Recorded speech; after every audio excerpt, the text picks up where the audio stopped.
Invité au micro de l'émission Il n'y a pas qu'une vie dans la vie, Philippe Lelouch cesse de laisser aller à de touchantes confidences sur son père, décédé il y a 14 ans. Actuellement à l'affiche de son nouveau spectacle intitulé Stand Alone, Philippe Lelouch multiplie les apparitions médiatiques ces dernières semaines. À plusieurs reprises, le comédien a évoqué le souvenir de son père, qui lui a donné une éducation très stricte et qui avait un avis tranché sur la carrière que son frère et Gilles ont choisie. Mon père était très inquiet car ses deux fils voulaient être saltimbanques. Régulièrement, il nous convoquait dans son bureau pour essayer de nous expliquer qu'il faudrait mieux qu'on rentre à la poste, a-t-il récemment confié dans un dimanche à la campagne. Et de révéler les mots très durs que son paternel a un jour prononcés, « Vous allez faire ça sinon vous allez finir clochard ». Philippe Lelouch prêt à tout pour revoir son défunt père mais Philippe Lelouch n'en a jamais voulu à son père. C'était fait pour. C'était pour nous dire, bon, avant de la ramener, réussissez 2, 3 trucs, a-t-il déclaré il y a quelques jours au micro de France Bleu, où il a également révélé à quel point son regretté papa lui manquait.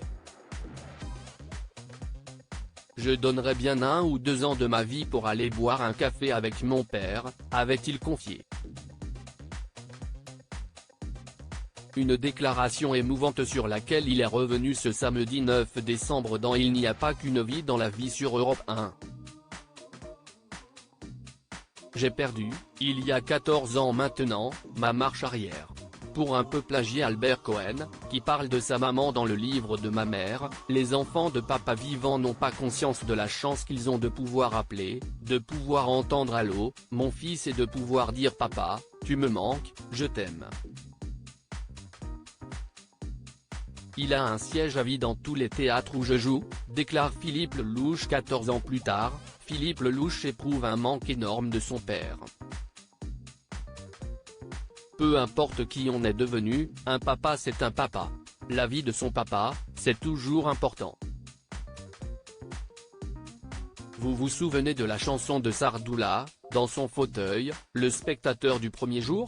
Ben voilà, il a un siège à vie dans tous les théâtres où je joue, toujours, a confié l'ancien animateur de Top Gear France, avant de passer un message important.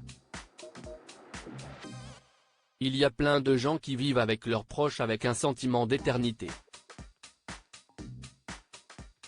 C'est bien, c'est optimiste, mais il faut de temps en temps faire une pause dans ce qu'on pense être éternel, le temps d'utiliser à bon escient l'amour quotidien.